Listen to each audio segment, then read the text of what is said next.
요즘 동네에 상가 한 바퀴 돌면 빈 가게가 꼭 하나씩 있죠. 2026년 현재 자영업 폐업률이 10.5%를 넘어섰습니다. 2024년 대한민국 역사상 최초로 연간 폐업자가 100만 명을 돌파했고 그 흐름이 꺾이지 않고 지금까지 이어지고 있습니다. 하루에 2,700곳이 문을 닫은 겁니다. 근데 이상한 게 하나 있습니다. 다들 열심히 하셨거든요. 아침 일찍 나와서 밤늦게 퇴근하고 명절도 주말도 없이 진행을 했는데도 그런데도 망했습니다. 왜일까요? 열심히 안 해서가 문제가 아닙니다. 지금은 열심히 하는 것만으로는 살아남을 수 없는 구조가 된 상황입니다. 그래서 지금 당장에 시작하면 바로 위험한 업종들이 생겼습니다. 대표적인 업종 5가지 먼저 짚어드리도록 하겠습니다. 첫 번째, 개인 카페입니다. 2024년 기준 전국 커피 전문점이 약 9,600개입니다. 그런데 커피 전문점 하루 평균 폐업이 34곳입니다. 커피 소비량이 줄어서가 아니죠. 메가커피, 컴포즈 커피 같은 저가 프랜차이즈로 매출이 다 넘어간 상황이에요. 아메리카노 1,500원짜리가 골목에 들어오면 옆에 4,500원 받는 개인 카페는 한 달 안에 매출이 30%가 빠지는 상태죠. 가격이 내리면 적자, 가격을 유지하면 손님이 안 오는 상태예요. 1억을 들여서 시작했는데 평균 영업 기간이 2.9년밖에 안 됩니다.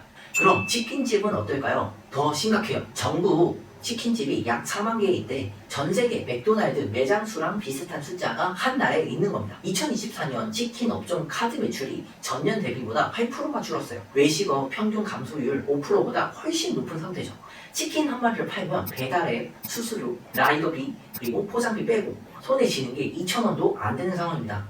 부부가 하루 15시간씩 일해서 한 달 150만 원 못 버는 사장님들이 실제로 있는 상황이죠. 그럼 편의점은 괜찮지 않냐? 라는 의문이 드실 수 있습니다. 근데 아닙니다. 2026년 최저임금이 시간당 1,320원이에요. 24시간 편의점 알바 한 명 쓰면 실질 부담이 월 270만 원이 넘어요. 본사랑 이 매출을 나눠야 하는 구조라 월 매출 3천만 원만 찍어도 사장님 손에 남는 건 15만 원밖에 안 되는 거죠. 거기서 월세, 전기세 빼면 적자인 상황이에요. 폐업하고 싶어도 계약기간 5년에 중도 폐업하면 위약금이 수천만 원인 상황이죠. 그럼 PC방은 어떨까요? 이미 무너지고 있는 상황입니다. 2019년 전국 PC방이 11,870개였는데 2025년 기준으로 6,983개, 6년 만에 41%가 사라졌어요. 코로나 끝났는데도 손님이 안 찾아오는 이유는 집에서도 게임하는 습관이 굳어진 거죠. 이 PC방 1년의 생존율이 65.8%입니다. 100대 생활업종 중 최하위권이에요. 마지막으로 5번째, 호프집입니다. 이게 제일 빠르게 사라지고 있어요. 2022년에서 2024년 사이 호프 주점이 13.6%가 줄었습니다. 2030 세대 음주 행태 조사에서 집에서 마시는 비율이 47.1%입니다. 거의 절반이 집에서 먹는 술인 거죠. 일주일에 이틀만 장사되고 5일은 적자면 버틸 수가 없는 구조예요. 저녁 6시부터 새벽 2시까지 혼자 서서 7시간 일하고 손에 쥔 게 500만 원인 사장님도 있습니다. 근데 이게 식당이나 카페 얘기만이 아닙니다. 동네 의원도 하루 평균 2.9곳이 문을 닫고 있어요. 연간 폐업 의원이 1,046곳이에요. 의사 면허라는 진입 장벽이 있는 병원의 폐업률이 일반 법인 사업자와 비슷하다는 게 의료정책 연구소 공식 발표예요. 변호사, 세무사, 컨설턴트도 마찬가지예요. 자격증 있고 실력 있어도 지금은 온라인에서 발견이 안 되면 선택받지 못하는 상황입니다. 지금 사람들이 전문가를 고르는 방식이 완전히 바뀌었거든요. 지인 소개만 기다리는 시대가 아니에요. 병원 가기 전에 유튜브로 의사 찾아보고, 소송 전에 변호사 영상 찾아보고, 강의 신청 전에 강사 채널을 먼저 보죠. 영상 보고 이 사람 믿을 수 있겠다 싶으면 그때 연락을 합니다. 10년 경력 의사인데도 새로 개원한 옆병원보다 예약이 적어요. 경력 20년 변호사인데도 블로그 하나도 없다면 신입 변호사한테 의뢰인을 뺏기는 상황이죠. 실력으로는 절대 안 짓는데 온라인에서 보이지 않으니까 지는 구조입니다. 유튜브가 없으면 아무리 실력이 좋아도 선택지에 들어가지 못해요. 존재하지 않는 거랑 똑같거든요. 그럼 살아남는 가게들, 살아남는 전문직들이 공통점이 뭔지 아시나요? 차별화가 있거나 온라인에서 먼저 발견되거나 줄다이거나 이렇게입니다. 그리고 카페도 스페셜티 커피로 차별화를 하고 인스타그램에 올리니까 일부러 찾아오는 거고, 치킨집도 SNS 마케팅 잘해서 단골 확보하니까 배달에 순위 없어도 주문이 오는 거죠. 병원도 유튜브로 원장님 철학을 보여주니까 환자가 먼저 신뢰하고 오는 거고, 변호사도 영상 하나가 검색에 걸려서 의뢰인이 먼저 연락이 오는 거예요. 열심히 하는 건 기본입니다. 근데 온라인에서 발견이 안 되면 그 열심히가 아무 의미가 없어요. 그래서 유튜브를 해야 한다는 건 알겠는데 문제는 이거죠. 바쁜 본업 사이에 뭘 찍어야 할지, 어떻게 기획해야 할지 찍어봤는데 왜 반응이 없는지 오늘 그 이야기를 하려고 합니다. 많이들 하는 말이 있어요. 꾸준히 올리면 된다. 맞아요. 근데 방향이 틀린 채로 꾸준히 하면 꾸준하게 실패합니다. 조회수가 안 나오고요. 예약도 안 되는 상황인 거죠. 유튜브 채널 100개 중에 1년 넘게 운영되는 채널이 몇 개인지 아세요? 3%밖에 안 돼요. 나머지 97%는 1년 안에 멈춥니다. 꾸준히 못해서가 아니에요. 올려도 반응이 없으니까 포기를 하는 상황인 거죠.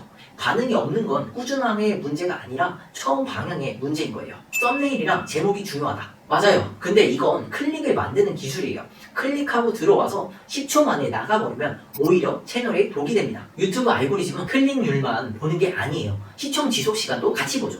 낚시성 썸네일로 클릭은 많은데 바로 나가버리는 채널은 알고리즘이 시청자한테 해당 영상을 보여주지 않습니다. 클릭을 만드는 것보다 끝까지 보게 만드는 게 먼저입니다. 트렌드를 타야 한다. 트렌드를 타면 구독자는 올 수 있어요. 근데 그 구독자가 내 서비스랑 아무 관계없는 사람들이면 그 채널은 매출이랑 연결이 안 됩니다. 이건 제가 직접 겪은 건데 어떻게 겪었는지는 잠깐 뒤에 말씀드릴게요.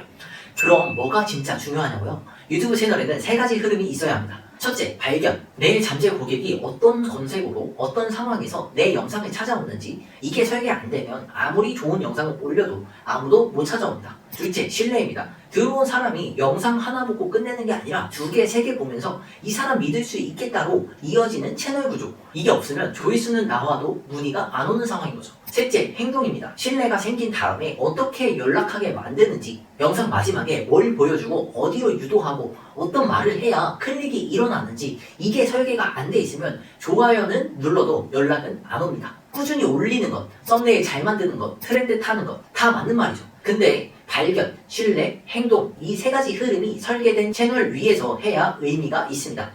구조 없이 컨텐츠만 쌓으면 바닥에 구멍난 독에 물 붓는 거랑 똑같죠. 아까 트렌드 얘기 잠깐 했는데 제가 직접 겪은 겁니다. 저는 원래 물리치료사였어요. 7년 동안 병원에서 일하면서 실력 있는 원장님들이 왜 알려지지 못하는지, 왜 마케팅에 돈을 써도 효과가 없는지 안에서 직접 봤죠.